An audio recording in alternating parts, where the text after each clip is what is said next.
The Lifestyle Show, presented by Selena Mackenzie.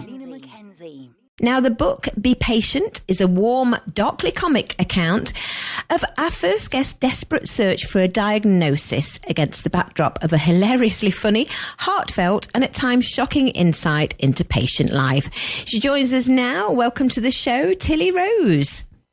Hi, thank you very much for having me. Can you hear me okay, Tilly? I can, yes. Great stuff. So this is a medical mystery that went on for 20 years, I believe.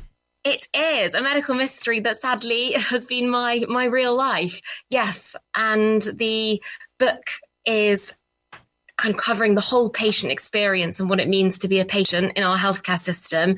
But it's also tied up in the fact, as you say, that I was undiagnosed for so many years and on the search for a diagnosis, which meant that I very much ended up going to every ologist within our NHS, every department, having every test, every procedure in an attempt to get what in medicine is everything, a label and a diagnosis, in order to be able to get your treatment and hopefully your cure. So it was a twofold story, really. Yeah, and we've described it as being funny because no one wants to read miserable books, but it was serious for you. I mean, you've made it funny to make it more interesting, but what were your symptoms and what was the final diagnosis? It went on for a very long time. And as you say, we end up searching, I think, in those dark moments in life for those moments of laughter that we can cling on to. My family and I often say that laughter in these situations ends up being the best medicine of all, particularly when there's nothing else being offered. Yeah. And sadly, we had many times along the way that were like that. And the ultimate diagnosis was several things, really. It was a perfect storm that came together. I ended up, after a long, arduous journey, finding out that I'd lived with 13 years of undiagnosed active tuberculosis. No. From drinking unpasteurized milk on my great aunt's dairy farm when I was 5 years old. Oh my goodness. That was kind of the first, that was enough, really. That was the first section 1 of Be Patient of the book, covers that. And I was then put on the treatment, started to get better, began to get my life back, and it was all looking good. But sadly, I was then subsequently diagnosed with Addison's disease, which is an illness where your adrenal glands don't produce cortisol, and cortisol is needed for every organ in the body to function. And that then proved to be the next medical mystery that we ended up uncovering, and I ended up going into a crisis. And it was my mum, actually, my hero mum, who's one of the key characters in the book, who recognised the symptoms and once again saved me. And then this perfect storm all culminated eventually in a 3-month admission in a London hospital in 2022, where I began to deteriorate severely again and was having seizure-like episodes every few hours, and nobody could explain what they were or what was happening to me. And it was at that point in my journey, sadly, after many years of sort of roller coaster of ill health, that I was told that I was going to be discharged on palliative comfort care and that nothing could be offered. And it came back to, as I touched on before, the fact that if you don't have a label or a name for what's going on with you, the treatments aren't there and aren't available. So in absolute desperation, how this all ended up transpiring, I posted on Instagram and I asked the world if the world had any ideas from my hospital bed for what could be going on with me, as the doctors were saying that they were scraping the barrel for tests and all that was being offered was this comfort care. And the world answered. Oh, wow. How lovely. Story. Yeah, a story which restored our faith in human beings, and a story which then ultimately led to me getting my final diagnosis, which linked to all of these things I'd previously had wrong with me. And that was that I'd got underlying Ehlers-Danlos syndrome, and it had caused vascular compressions in my body to develop, which meant that the blood wasn't flowing to vital organs. And that came about as a result of an idea that was posed on Instagram that my mum then spent the next year furiously, relentlessly researching. And in many ways, I say Instagram saved my life, which was mad. That is crazy, but so good. Just tell me again, what syndrome is it? So the underlying cause of all of this, that it all stems back to, that I was born with, which is actually gaining kind of more awareness at the moment, is Ehlers-Danlos syndrome. And what that means is that you're born with your connective tissue in your body basically being too stretchy. And that can cause lots of different problems to develop. And for me, it was sort of this perfect storm where I lost so much weight in a short amount of time with the tuberculosis during puberty, which is a time in your body when things are shifting and moving anyway. And if you have Ehlers-Danlos syndrome and you're prone to having this connective tissue that's too stretchy, things can end up shifting into the wrong place. And that's basically, simplistically, what happened to me. Against the backdrop of the tuberculosis, things moved into the wrong place, and I then had these vascular compressions, these squashed blood vessels that remained undetected for years and basically just caused havoc to so many different parts of my body. So it was kind of this domino effect that I say seems kind of unique to me, but in many ways actually is something that was just this storm that could have happened to anyone. And are you okay now? Are you cured, or do you manage it, or? So I ended up going on after this Instagram scenario. I ended up going actually on to Germany, where I had this specialist scan where it got diagnosed, and I had 3 life-saving surgeries in Germany over the last 18 months.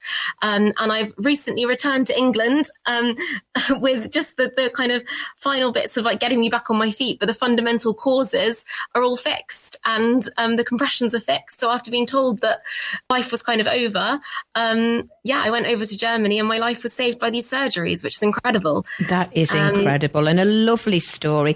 It just shows you, doesn't it? I mean, they say, if you're ill, or if your doctor says you've got an illness, don't look on the internet because Mr. Google can, scare you. But the internet is good. It does have some good points as well, health-wise. I think so. I often cite this as a story of social media for social good, really, because you're right. Something really good came out of a terrible situation. But what social media does have the capability of doing is opening up a global healthcare conversation. And I think what I've seen since going to Germany, and you've got your listeners in Spain, is that the conversations about healthcare don't have to be just limited to one country. Like actually sharing ideas and opening up the doors to healthcare can be revolutionary. And I've seen this clinic that I've been going to have my vascular compression operations in Germany. I've met a lot of other patients along the way whilst being there who, like me, were unable to get diagnosed in their own country, such as New Zealand, Australia, America, Iran, people from all over the world, and have ended up resorting to going to Germany for this specialist operation. And I've met young women who this particularly affects, going into that clinic on feeding tubes, in wheelchairs, unable to function or live their life. And I've seen them a couple of days later sitting there eating a meal and walking out of the clinic. And I think that speaks volumes for what the internet can do and what social media can do. And a lot of people have found out about this clinic through it being opened up in that way. And that has to be a good thing. It's saving lives through doing that. But you wouldn't know about it if it wasn't for the Google doctors, as maybe. Yes, yeah. There's a plus side as well, I think. So and it's empowering for the patient. Is it a rare illness? Is that why they didn't know about it in the UK? It was missed on my scans in the UK, sadly. It is rare to the extent that I think the problem with rare diseases is they're rare until they're known about, right? So I think it's probably going to become apparent that more and more people actually have this than is currently being recognised. Ehlers-Danlos as an underlying syndrome is gaining a lot more publicity at the moment, with organisations like Ehlers-Danlos UK and Ehlers-Danlos International raising the profile. And I think actually more people are starting to get diagnosed and are realising that this plethora of symptoms that they had maybe actually do fit under this syndrome, but without, as I say, that diagnostic label, their symptoms and their illness aren't being addressed. So I think the more awareness that can be raised about the names of these syndromes, and if anyone's listening and my story in any way resonates, or you think you might have something similar, it's definitely worth having a look into. It can affect multiple parts of the body. And as I say, it's not widely known about at the moment. And you must have been slightly relieved when you got a name for it all, because you sort of feel slightly mad, don't you? You keep going to the doctors and they keep saying, well, there's nothing wrong. We can't find what's wrong. And you know there is something wrong. It's your body.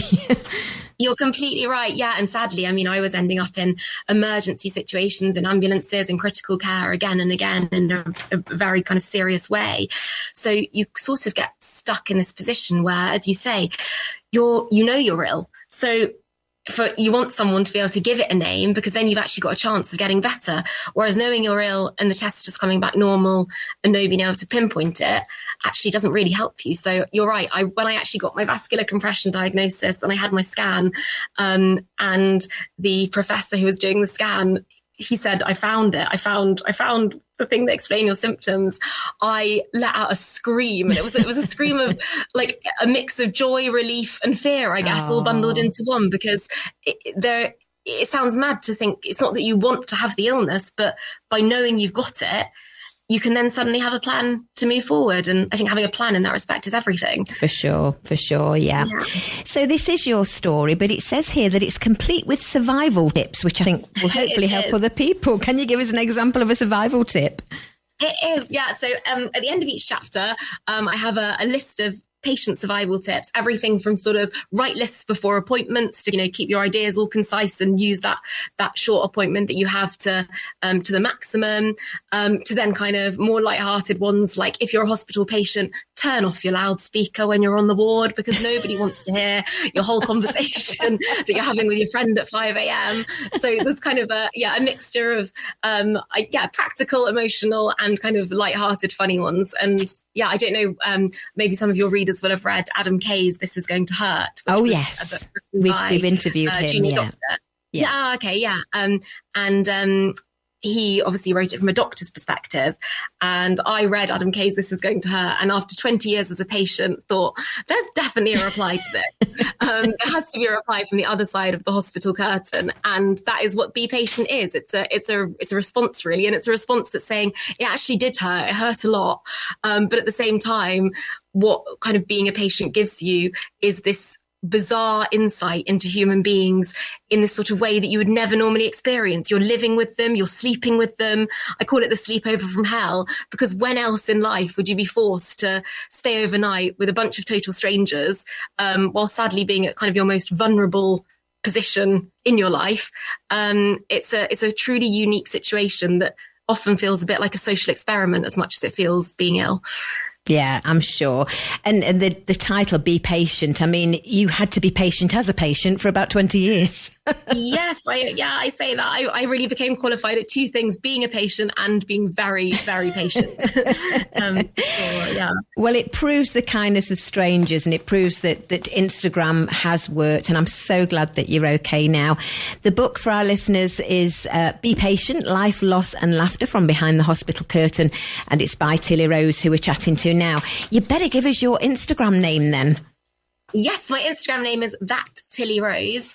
And with the Instagram, I'm still continuing to sort of tell the story via Instagram as it unfolds. And what's, I guess, been sort of unique with the Instagram itself is my followers have come on this journey with me from being in that hospital, being offered nothing more than comfort care, to seeing how actually this has turned into a story of hope, really, that things, have the possibility to change, and that it's kind of validating a lot of other patients' daily reality. And I try to show the real nitty gritty of what goes on as a patient, which feels quite bizarre, because day one, when I was first unwell as a child and then a teenager, I was so absolutely determined not to be labelled the patient and just to be Tilly, that I really didn't want anyone around me to know that I was ill. I tried to do my best to hide it. I tried to, just fashion some sort of normal life against this sort of horror show that was happening behind the scenes.